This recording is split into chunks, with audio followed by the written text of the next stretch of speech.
Good morning, everybody, and welcome to the Stone Fruit Roll Up. My name is Saturn, and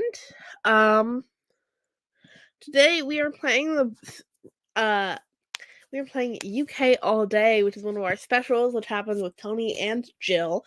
This is one of my favorite specials. I like to watch it when I get a chance. And I'm super excited to share it with you. I hope you all enjoy. Bum, ba, ba, bum, ba, ba, ba. I feel like I want to sing the national anthem to set the tone. Dude, I don't know the British national anthem. Oh my God. How does it go? No, I'm not embedded enough in the King yet, so I'll probably slip into the Queen by mistake. That's a terrible way to put it. Okay, wait, scrub that. Oh, if only we weren't live. Hello, Tone. Hi, Jill. It's so great Royal to see you and be with you today. Royal wave for UK All Day. Can I just say that I love the fact that Rebecca is powerless to control what's happening on this episode of her show. She's in our hands. Can you even believe that? This is a cheeky takeover. It's a cheeky takeover. I love a cheeky takeover.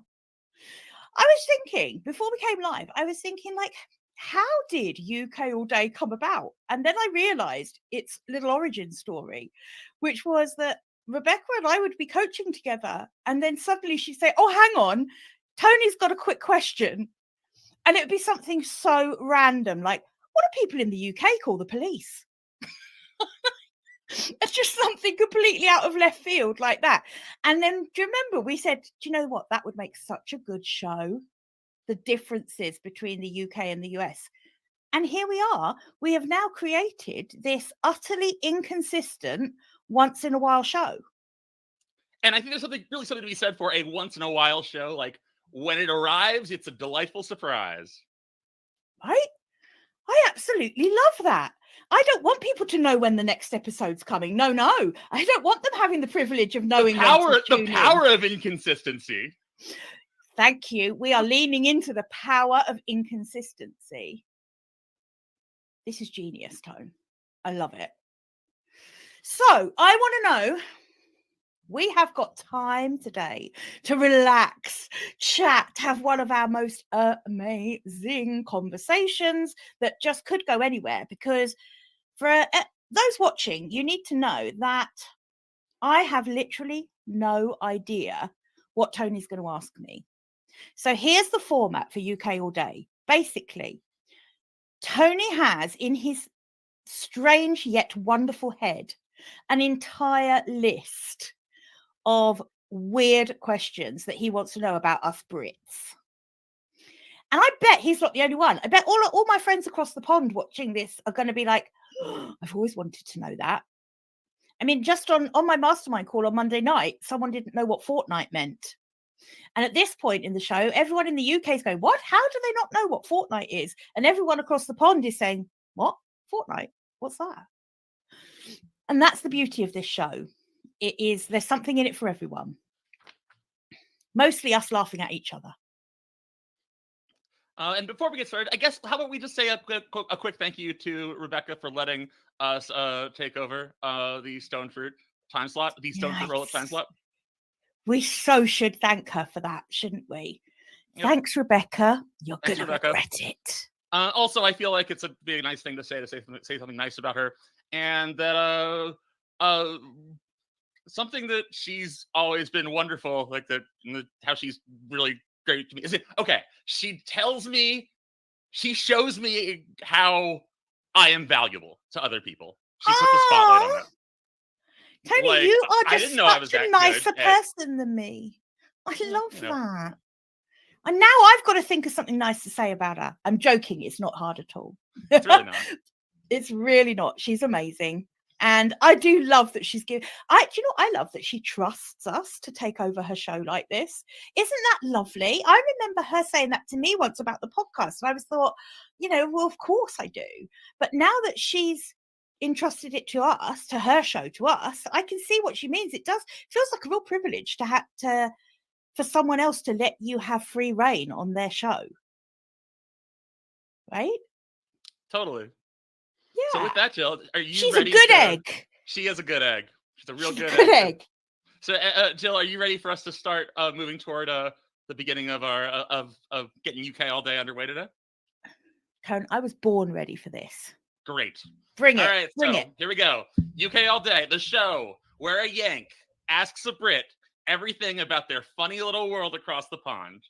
I'm Tony Parecco, a podcast producer based in the Washington, D.C. area. So last night when I was getting ready for today's show, a thought I had that I think kind of sums up a lot of what Jill and I are talking about with this show and its vibe is that, like, actually my knowledge of UK stuff is actually kind of hazy, and I don't know the ins and outs of it. So I thought it'd be fun to get brought up to speed by getting to chat with my absolute favorite Brit in the world, Jill Mokes. Thanks, Tone. You got it. So on our last can't wait for episode, we talked about tea, and it was great. We did talk about tea, and yeah, my horror at some of the ways you Yanks drink just stuff tea, of intuitive, just intuitive methods of just kitchen, prepping a beverage, and you were like, no, that you can't. That's unheard of. Like I just didn't know anyone could get so ruffled about herbs and water.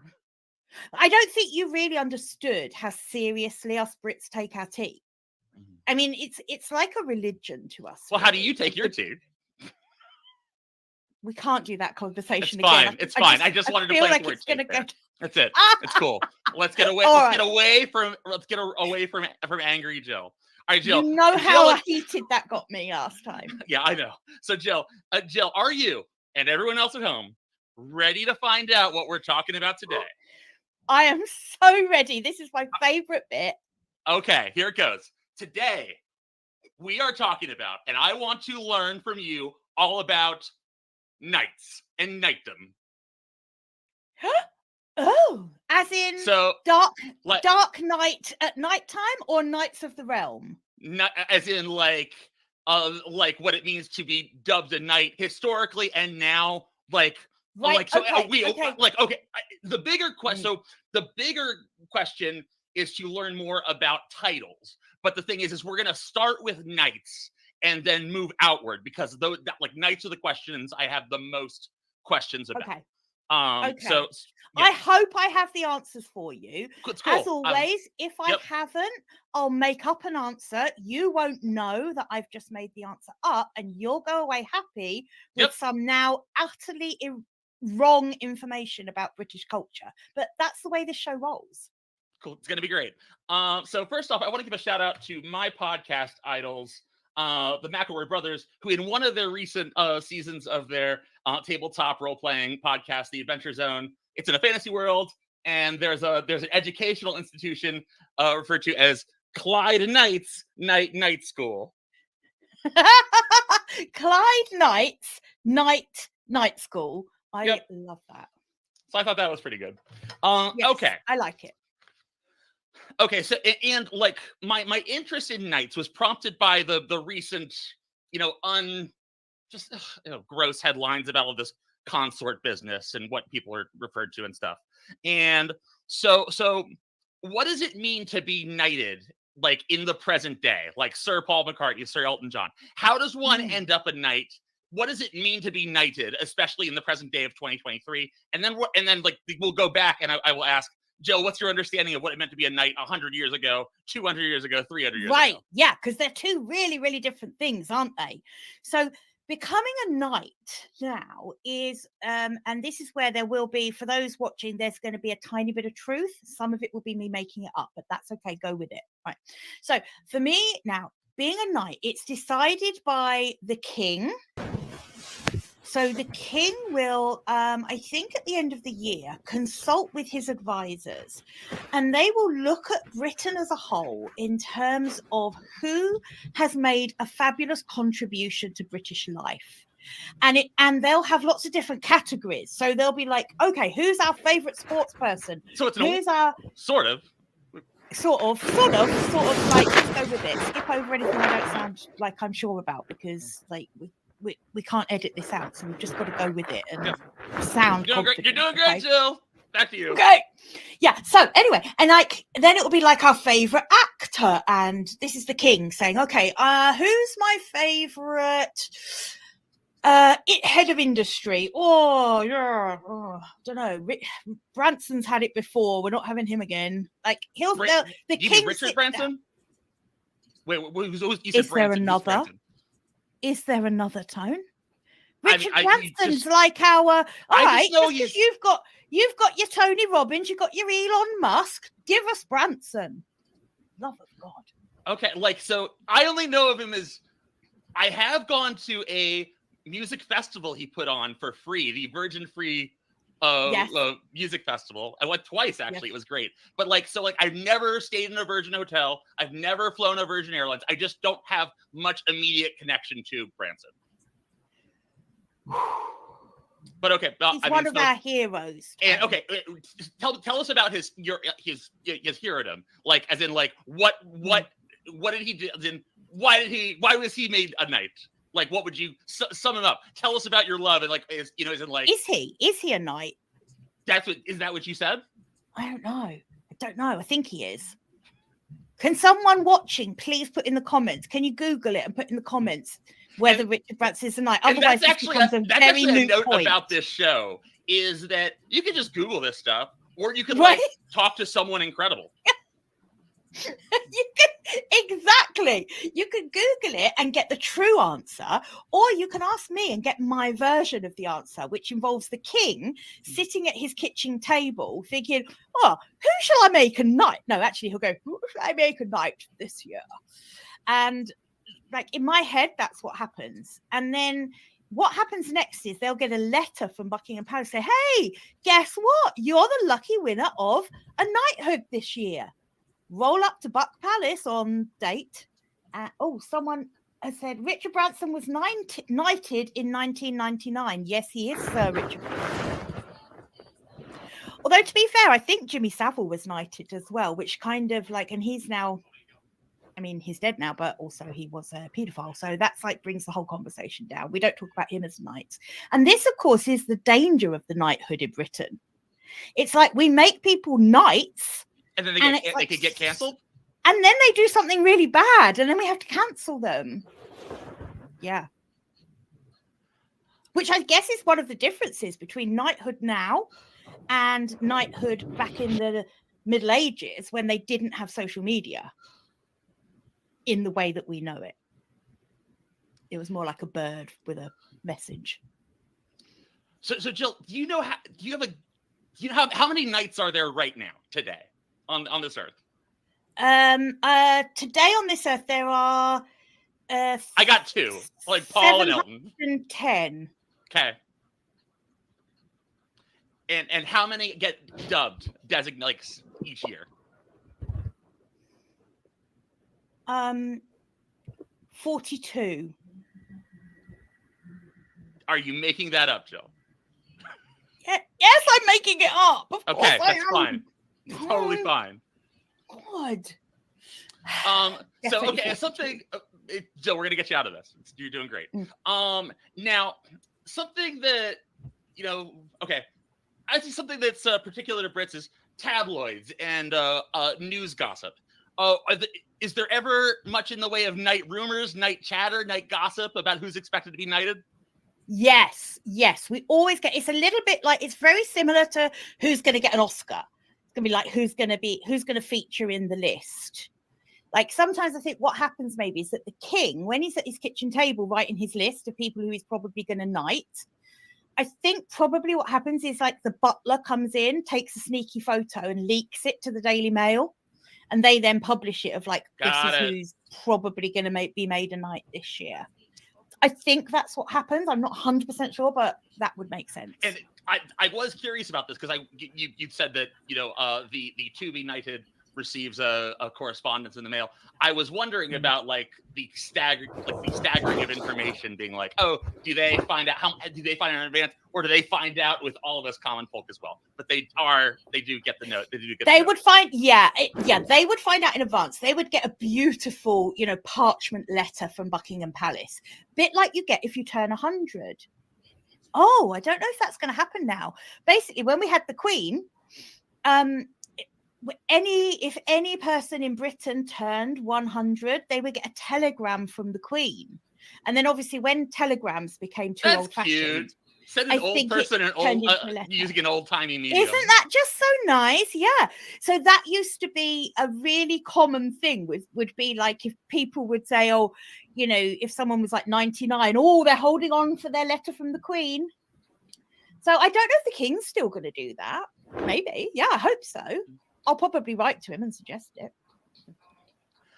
So what's the chatter right now over there, Jill? Who does Britain want to be knighted? Is there a popular opinion consensus? I mean, I'm checking my letterbox every day. Haven't seen anything yet. But apart from that, who is a good egg over here at the moment? Let me think. Who would we consider to be a good egg? Well, there's a footballer called something Rashford, who did loads of really good work for kids during COVID. So I think, you know, someone like that is going to be high up. They're going to be like, he must be sitting at home checking his mailbox thinking, come on, I've got to be in with a chance. Come on. Otherwise, what did I do it for? But yeah, so, I mean, I can't name anyone specifically. Someone is just, so Corwin Wickersham. Is that a Brit name or a Yank name, do you think? Yank or Brit? Yank or Brit? Do you know? I'm gonna guess a Brit. There's a I Dr. guess, Seuss property that involves characters known as the Wickersham brothers. Maybe it's yeah. him. If Tony were looking to be knighted, what are a good few first steps he should take? Can someone approaching UK citizenship, are they? If I wasn't born in the UK, is UK? Do you have to be born in the UK to be knighted? I very well hope so, Tone. Come on. This is our knightdom you're talking about. I know, but it sounds like I may not be eligible. That's what I'm saying. I would not allow you to be knighted. Whoa. No. Yeah, that would just be horrendous. We cannot have an American accent. Like, hi, what's your name? Oh, I'm Sir Tony Pareco.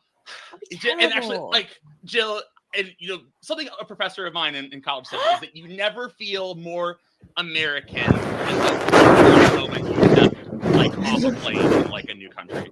And that I always get that because I never realize how American I sound until I talk to you.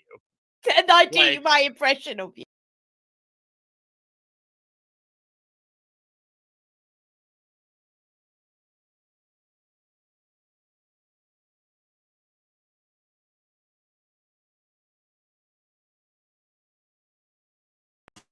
That was odd. Sorry, I didn't realize I was accidentally pressing my my button here. Let's get you back your content, friends. Let's get that back for you. Shut up. Here you go. Sorry about that. Sorry, chat. There are you more British than when Rebecca does her awful English impression of me. Also, someone has just posted in the comments that there are US citizens who receive honorary knighthoods, including former US presidents Ronald Reagan, George H.W. Bush, and former New York City Mayor Rudolph Giuliani. It's Giuliani, Jill. Giuliani. I knew that. So, okay, let's go back to Corin's question, which was... I guess I could get an honorary knighthood. You could get an honorary knighthood. So what we've got to come up with, because we need micro steps that you can take to line yourself up nicely for an honorary knighthood. I think you will probably need to become either mayor or president as the first micro step. Yeah, based on that precedent of politicians. And that seems like the precedent.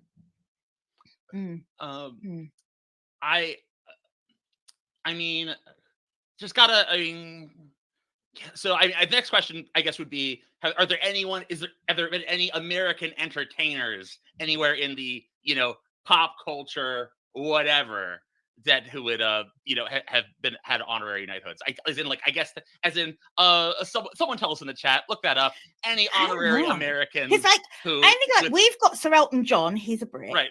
Sir Rod Stewart, Brit. Sir Paul McCartney, Brit. And what are folks spicy about folks who were not knighted in their lifetime? They're David Bowie's, they're Freddie Mercury's, et cetera, et cetera. Yeah. There's like for a long time you get lots of people saying like, how has he not been knighted? This is an injustice to humanity. David Bowie, point in case. Why was he not Sir David Bowie? He is in my heart. I know, right there with you. Now, do you think Mick Jagger will be knighted? Is he not already? I don't know. No, surely not. Can someone Google that, please? Pop it in the old comments. Someone just put Tony is the mayor of our hearts. Oh, love that, Tony. You're the mayor of my heart. Oh, sweetie. I don't know, Mick Jagger. Would he be a good knighted? But see, here's the thing. Yeah, I think he should be knighted because, like, my God, the man's still going. Yeah. Some might say. I mean, I would say him and Keith, right? Corwin's back. George H.W. Bush. Oh, he's just given us so many Yehudi menuhin. What? Andre, this is amazing. Steven Spielberg. Wow, that's a good list. So cool. those, but I'm guessing those are all honorary knighthoods. I mean, sure. As in, like, it sounds like that's what would be available to me. The Rolling Stones frontman Mick Jagger was knighted by Queen Elizabeth on December 12th, 2003. Great. Sir Mick. Great. Yet still not David Bowie. It's not. Okay. So next question, Jill. Is there a female equivalent to the title? I think it's like lady, or is that Lord and Lady? I think it's lady. So if I were not, I don't know. I'm going to make up an answer. Yes, it's lady. So if I were knighted, I would be Lady Gillian Mokes. Okay. All right. So next question is, what is a dame? Explain Dame Judi Dench to me. I don't know everyone. I'm starting to sweat, Tone. This is like the worst topic ever. I don't know any of these answers. A failure as a Brit. Right, Dame Judi Dench. So dame is a dame. David Bowie declined knighthood in 2003. Declined a knighthood. I love him even more now. I think that's the coolest thing I've ever heard is that he declined a knighthood. Also, I no longer have a chip on my shoulder against the monarchy. That was like, isn't like, no, they're off the hook now. Great. All right. So do you know anything about the title of Dame and Dame Judi Dench? I love Dame Judi Dench. Like, why is she a dame? Like a dame. Right. These are all just like, if you imagine the comparison with a company, you start off with like being an employee, then you might be a team leader, then you might be a department manager, then you might be a section head, then you might be like, this is what all these different things are, like squires and knights and dames and lords and ladies and garter of the realm and all these different kind of pageantry names are basically like different roles in a warehouse. That's how I can best describe it. Don't think that's true in any way, shape, or form, but for the purposes of this conversation, I feel like it's a good enough answer. Sure. And so do we know where dame is in hierarchy? And actually, we when we get to, I think we're going to get to titles and nobility a little more. It's okay. I get it. But don't worry about it. Okay. So, what, and is it that there's like a handful of new folks designated to be nominated or nominated as knights each year? Is that how it is? Yeah. So I don't know if they have like a limited number they can hand out. I've been wondering about like the supply of knights, like if there's a Federal Reserve being like, we need to keep a cap on the quantity of knights, knight inflation. I reckon there is. I reckon it's like, oh, how many can we cater for this year? Like, what's the budget for catering? And then I think they work backwards from that. Sure. So it's like they look at the the catering budget for the event at Buck Palace. Then that dictates how many people can become knighted that year. I think that's Damehood is the female version of knighted. Thank you, Corwin. So Dame Judi Dench, she's a knight. Corwin's like an expert on British. Corwin Empire GPT stuff. over here. I don't know why Corwin's not on here. He should be on here instead of me. He knows more. Won't it be embarrassing if it turns out that he's American and knows all this information? Corwin is the deputy mayor of our hearts. Yes, he is. Yes, he is. 100%. Okay. Do you? What are the perks of knightdom? Do you get money? Do you get I'm guessing there's an event every now and again. Like what? Yeah. So it's like VIP tickets to Buck Palace events. I think you get like a book of vouchers that you can use in various different outlets, like Sports Direct. A coupon book. I think is that really the case? I think there's a coupon book, and like if you're a knight, you get this certain set of coupons, things like Pizza Hut, Sports Direct. It's so funny to think about these famous people slumming it with coupons. Right, it is true. What Buck Palace versus Buc-ee's? Discuss. Buc-ee's is a combination of fueling station and grocery store and sandwich shop. So okay. So practically identical, to be honest. Yeah. I'm thinking about the king making me a cold cut sandwich. Right. Yeah. I love that idea. Okay, so Jill, what? Yeah. Is there anyone in your life? Do you know anyone in your life who has a title? Is nobility like anyone you have a personal relationship with? And then if not, just have you met anyone? Like as in, and then what? Like you ever gotten to? That's it. Just what's your personal experience with anyone with a title? Oh, yes. One time, I went to an after-dinner speech given by Bear Grylls, who I think is an OBE. I think he's had some sort of award. Who is Bear Grylls and what is an OBE? Whoa. You don't know who Bear Grylls is? No One idea. of the youngest people to ever climb Everest. He climbed Everest having been he was a member of the SAS.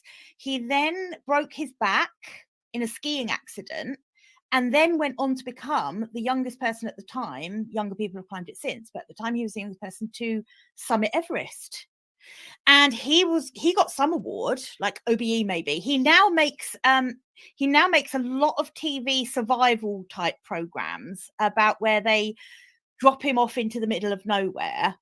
Clearly he's not. Clearly he stays in his hotel probably, but who knows.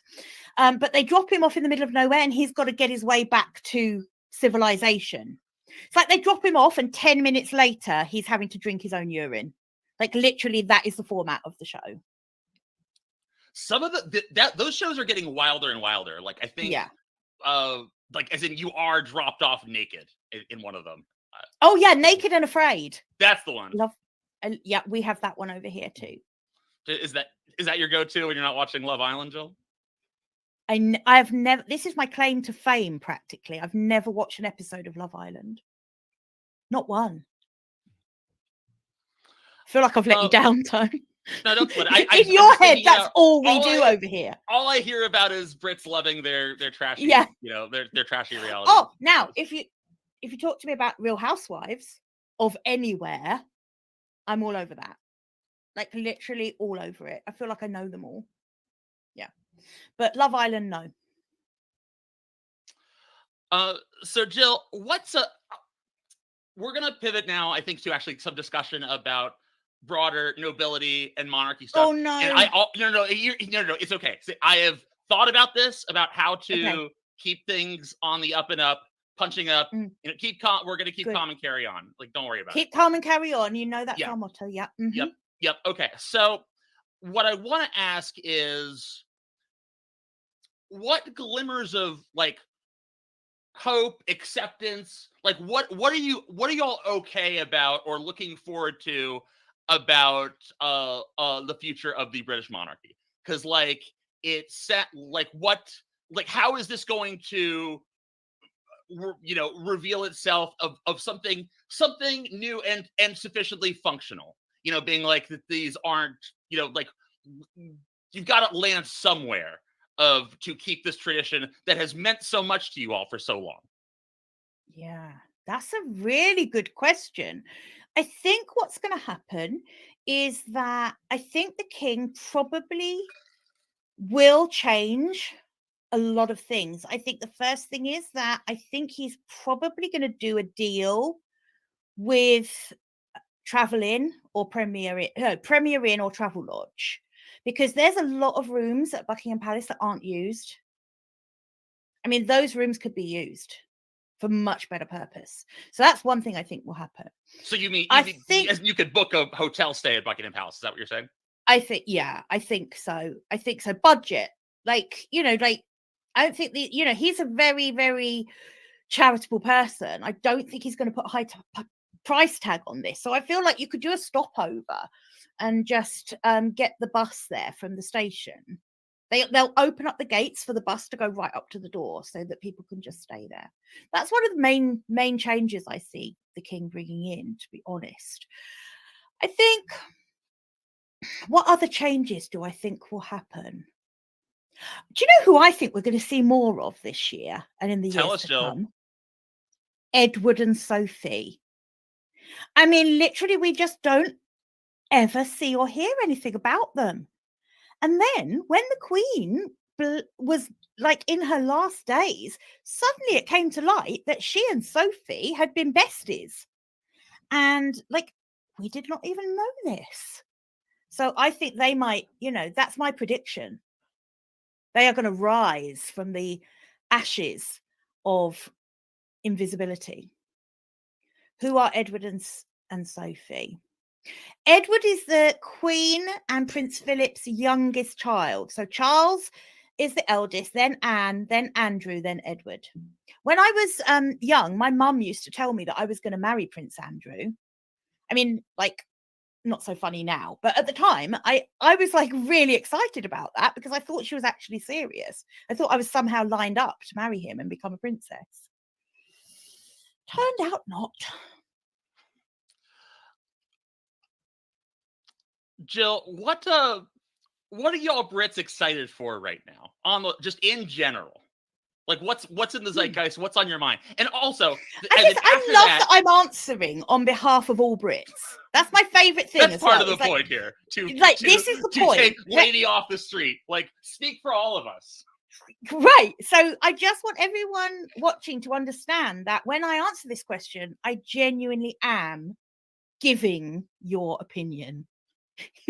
Don't try and pretend you don't agree with me, because I know this is what everyone is thinking. So, sorry, what was the question, Tone? What are y'all excited about right now? And like, let's go, like, trends. I'll tell you, I can answer this. Like, anything. I can answer this so easily. We are on day 2 of sunshine in the UK. Do you mean for the season? Sunshine. For the year. Got it. Now, something very special happens in the UK when the sun first comes out. In fact, Lauren and I, Lauren of Box Creative and I, were talking about this very morning.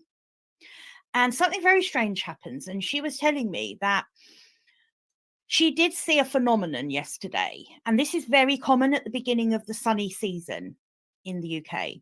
And that is that we get overexcited. We get really overexcited about sunshine. So she actually witnessed a woman walking with woolly hat, padded coat, because it's still quite cold, and the man behind her was wearing a singlet vest, shorts and flip-flops.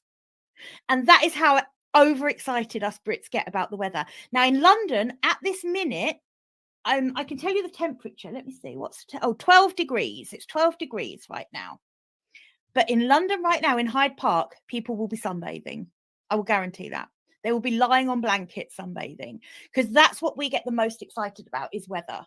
So just like a tiny chink in the clouds where a few rays of sun come through, and we like literally cannot get sun cream off the shelves. That it will sell out in minutes. It's like the loo roll during COVID. Are y'all So that's ever what we're going most to excited about. Got it. Are y'all ever going to get air conditioning? What's the story there? I'm sorry, what?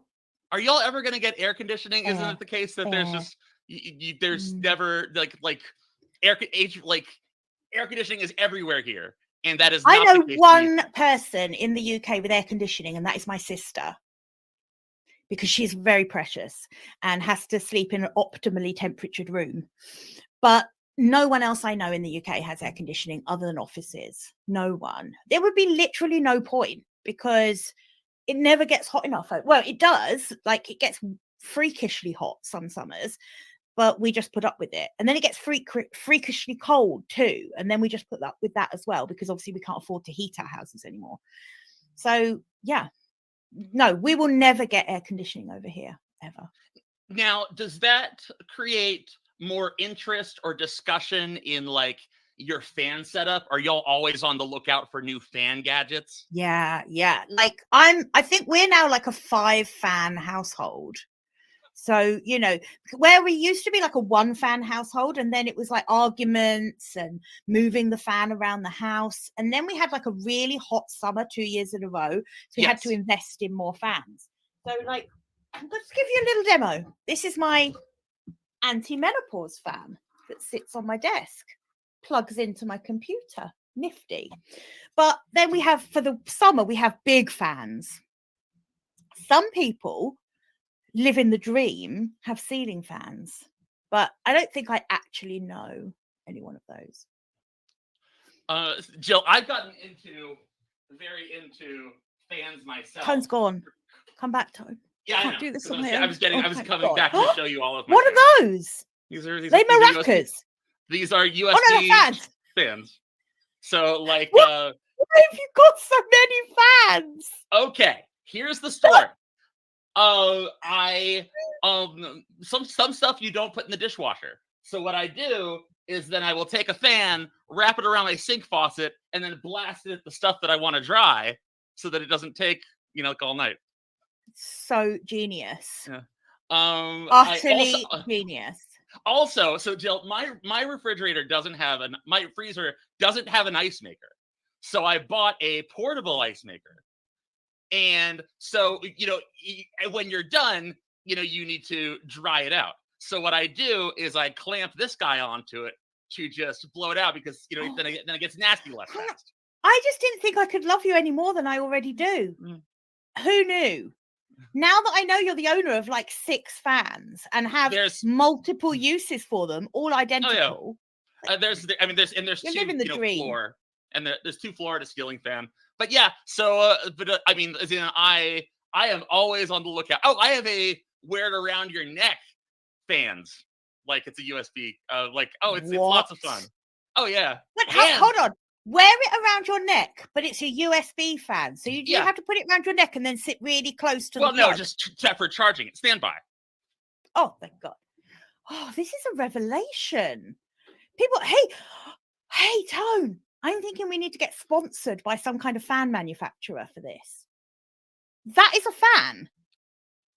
That's the best thing I've ever seen in my life. That's a fan. You need to send me the Amazon link for that. I will send you the Amazon link. But also, these light up as well, but the battery's dead. And you can set the lights to party mode. What? Why do Americans have so much better stuff than us? You have so much better stuff. See, I mean, I don't know if, I will say that I run into the occasional thing, Amazon, there'll be a list and there'll be a thing only on UK Amazon. I'm like, why do you all have the best stuff? I don't even believe that. There is nothing on UK Amazon that you cover. You're just saying that to make me feel better. I'm just telling you about my small sample size. Yep. So Jill, more stuff. The Okay. the y'all Brits are excited about, like More food, stuff food we're and beverage. excited about. So weather is a given. Weather is Yep. a given. Every single year at this time of year, the most exciting thing, the thing on all of our minds, the thing we talk about the most is the weather. We love talking about the weather. Obviously, everyone knows that about us. The other things that are on our minds are holidays. So we get very excited about holidays over here.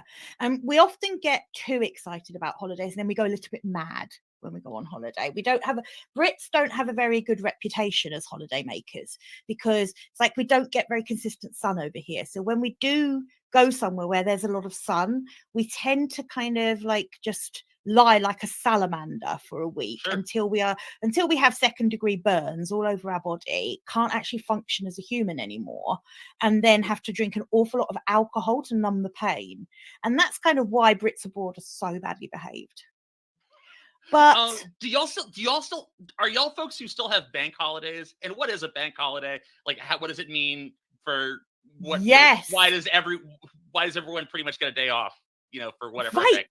That's a funny thing because until I started working, like all my clients, bar one, are American, and until I started working with my across the pond friends, I did not know that you guys didn't get bank holidays. I thought that bank holidays were like a global phenomenon.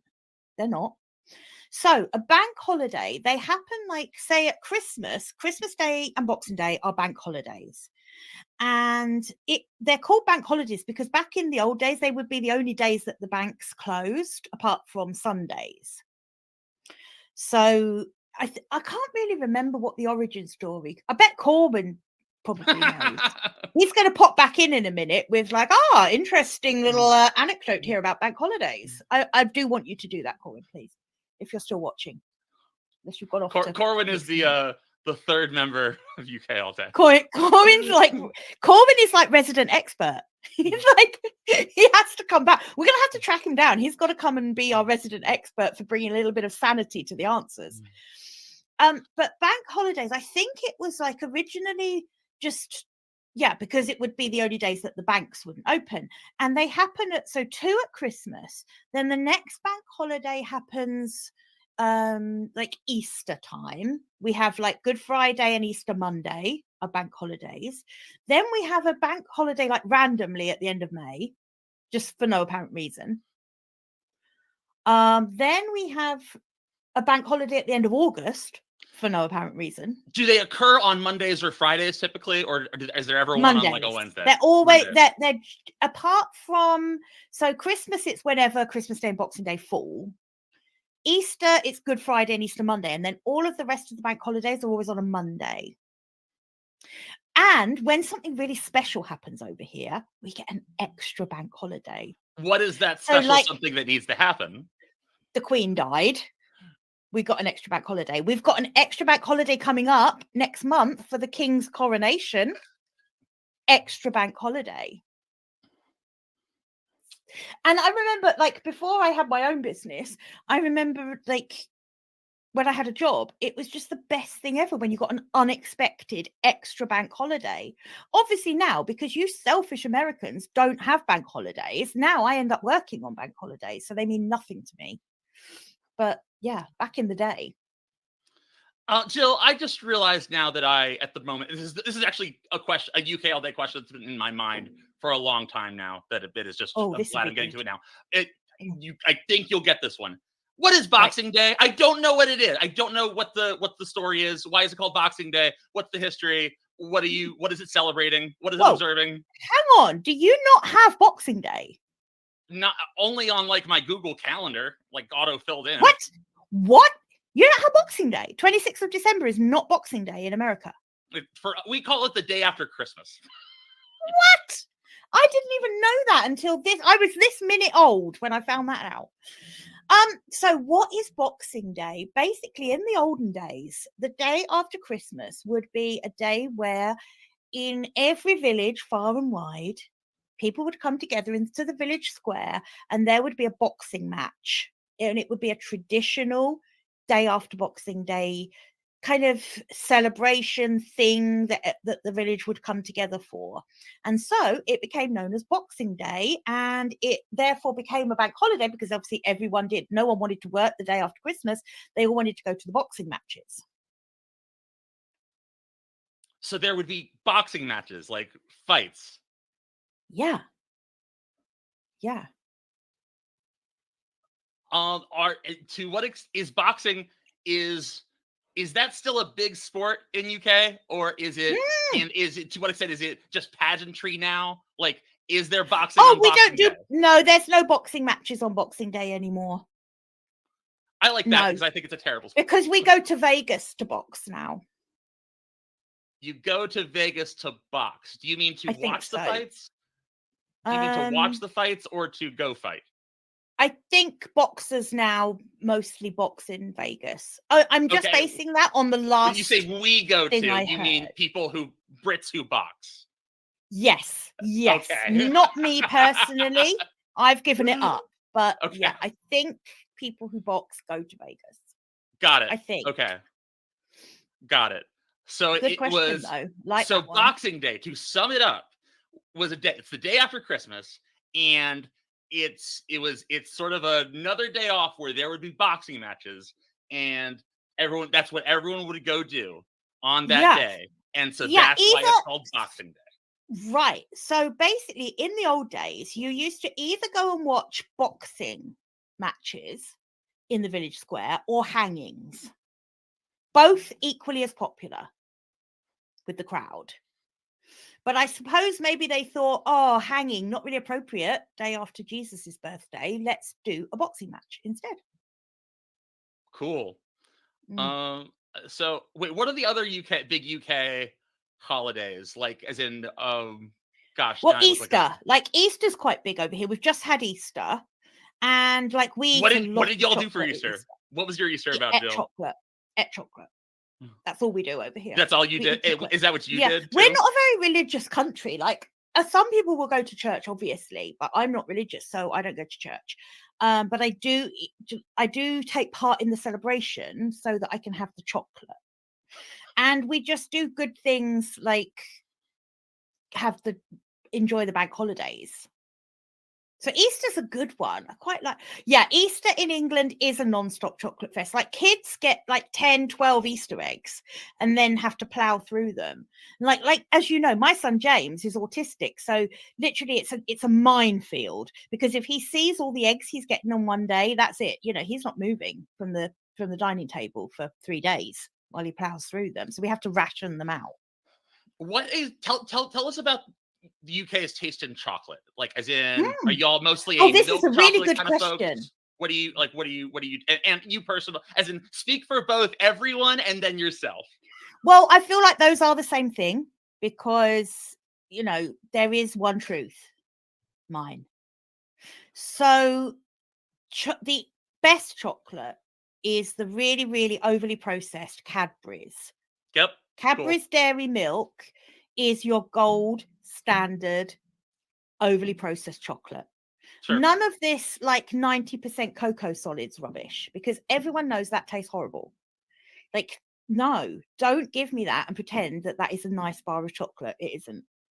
It's terrible.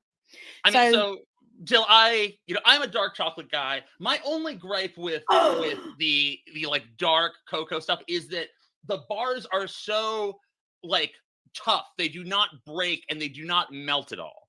Like, so that's why I feel like you need to change the way the medium. See, that's the difference. Cadbury's Dairy Milk, you get that bad boy out of the fridge, you can drink it in 10 minutes. Like, it's just so overly processed. It basically breaks down when it comes into contact with the air. But it's so good. So, okay. And then is it that when you say the chocolate for you in the UK, a Cadbury egg, is that like the answer? Cadbury egg. Or do you mean Cadbury chocolate? I completely forgot about Cadbury chocolate bars. Now I remember. Cool. Now you remember. You have to go get those. But Easter eggs are a different thing. So Easter eggs, now you either go for quantity. So you get your cheap eggs, which might be like your Kit Kat egg, your Snickers bar Right. egg, your The real Cadbury's cream tiny, egg egg. the real tiny, like. Oh no, they're still like in a box. Okay. But you Got get it. like an egg with one chocolate bar with it.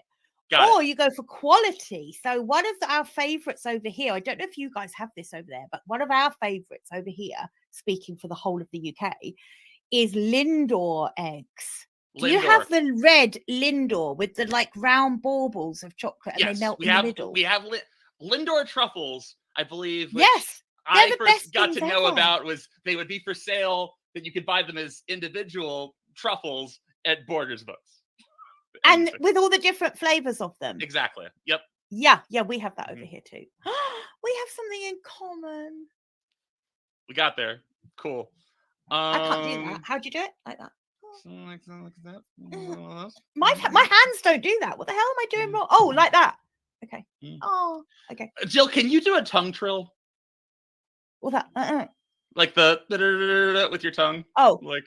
Oh, I really wish I hadn't done that now. I wish you told me what it was before I did that. With the like that. Yes. I have no idea how to do that. I have no idea. That was excellent. Oh, that's a. And I think how I'm doing it. Jill, why don't we start wrapping up on that sexy note? What? We're wrapping up. I was ready to go all day. I was like, I thought UK all day was we were going to stand here talking all day. I don't know. It's more like, we're beginning to approach the runway from 50 miles away. Like that's all. Like that's it. Also, I hear what you're saying. Yeah. I just can't bear it because I just love these conversations so much. And so going back to what we said earlier, well, actually, first of all, Tone, thank you, because you come up with the best questions. And I love the fact that you ask me the questions that I never really know the answer to. It's like you always ask me things that I know a little bit about, enough to be dangerous. And then I always have to just make up the rest and try and do it with a straight face so that no one really knows whether that's what I actually think is true. Obviously, I didn't do that today. Everything I said was completely 100% true. So I just want to thank you for asking the best questions ever. I really appreciate you being the best all the time. Now I've learned it. Also, can I just say that in the spirit of leaning into our inconsistency, who knows when we're going to do this again? Keep your eye out. Coming at you. I don't know. Weird. You don't know. I don't know either. Nobody knows. Me neither. That's the best thing. For real. But it will happen. Mm-hmm. Yep. You're amazing. We are consistently inconsistent, and yes, that's what's consistent about us. Yes, proud to be. Cool. Proud to be it. Thank you. Love you so much. Jill, love you. Thanks for viewing this episode of UK All Day. Bye. Bye.